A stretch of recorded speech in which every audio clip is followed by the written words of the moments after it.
नमस्कार मित्रों, भगवद गीता के इस पवित्र ज्ञान यात्रा में आपका स्वागत है। पिछले पाठ में हमने सीखा आत्मा सुख और दुख से परे है। आज हम 9वें पाठ में जानेंगे आत्मा अजर अमर, नित्य और अनादि है। ये ज्ञान हमें न केवल जीवन को गहराई से समझने में मदद करता है, बल्कि मृत्यु के भय से भी मुक्त करता है। भगवान श्री कृष्ण अर्जुन से कहते हैं, अर्जुन, आत्मा न जन्म लेती है न मरती है, न ये कभी उत्पन्न होती है और न ही इसका अंत होता है। ये अनादि, नित्य और अविनाशी है। जिस प्रकार सूर्य बादलों के पीछे छिप जाता है पर सूर्य नष्ट नहीं होता, उसी प्रकार आत्मा भी शरीर के परिवर्तन के बाद भी बनी रहती है। जब हम इस सत्य को गहराई से समझते हैं, तब मृत्यु का भय मिटने लगता है। शरीर एक वस्त्र की तरह है।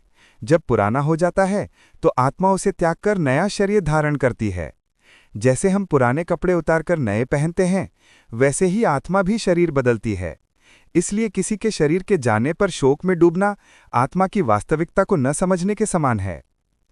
मनुष्य मृत्यु से इसलिए डरता है क्योंकि वो खुद को शरीर मान लेता है, परंतु जब समझ आता है कि मैं ये शरीर नहीं बल्कि अजर अमर आत्मा हूं, तब भय मिट जाता है।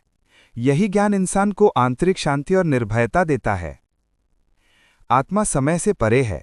इसका कोई आरंभ नहीं और कोई अंत नहीं। ये कभी पैदा नहीं होती, इसलिए मर भी नहीं सकती। ये केवल एक यात्रा पर होती है, एक शरीर से दूसरे शरीर की ओर। इस सत्य को समझने वाला व्यक्ति जीवन के हर उतार चढ़ाव में स्थिर रहता है। जब हम आत्मा को नित्य और अविनाशी मानते हैं, तो हमें न किसी के जाने का भय रहता है और न ही किसी चीज के खोने का डर। हम समझते हैं कि कुछ भी वास्तव में नष्ट नहीं होता, वह केवल रूप बदलता है। ये ज्ञान जीवन को गहराई और स्थिरता देता है। गीता ही नहीं, उपनिषदों और अन्य शास्त्रों में भी आत्मा को परम तत्व बताया गया है। आत्मा न कटती है, न जलती है, न सूखती है, न भीगती है। ये अमर है, समय और मृत्यु से परे। जब मनुष्य इस ज्ञान को स्वीकार करता है, तो वह मोह और माया से मुक्त होने लगता है। जो आत्मा की नित्य प्रकृति को जान लेता है, वह मृत्यु पर रोता नहीं। वह जानता है कि कोई भी वास्तव में मरा नहीं, केवल शरीर बदला है। इसीलिए कृष्ण कहते हैं कि ज्ञानी व्यक्ति न जन्म पर अत्यधिक प्रसन्न होता है और न मृत्यु पर शोक करता है। जब हम आत्मा को समझते हैं, तब हम जीवन और मृत्यु दोनों से ऊपर उठ जाते हैं। तब हमें न तो डर रहता है और न ही मोह।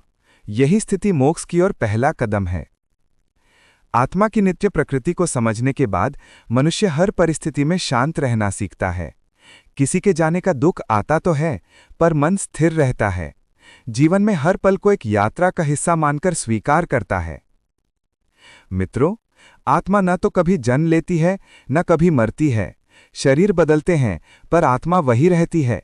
ये ज्ञान हमें भय से मुक्त करता है और जीवन में गहराई लाता है। जो आत्मा को पहचान लेता है, वह अमरता के सत्य को समझ लेता है। मित्रों, आज के इस 9वें पाठ में हमने सीखा आत्मा अजर अमर है। आत्मा न जन्म लेती है, न मरती है। ये ज्ञान हमें भय, मोह और माया से मुक्त करता है। अगले एपिसोड में हम सीखेंगे पाठ 10, आत्मा ही परमात्मा का अंश है। जय श्री कृष्ण।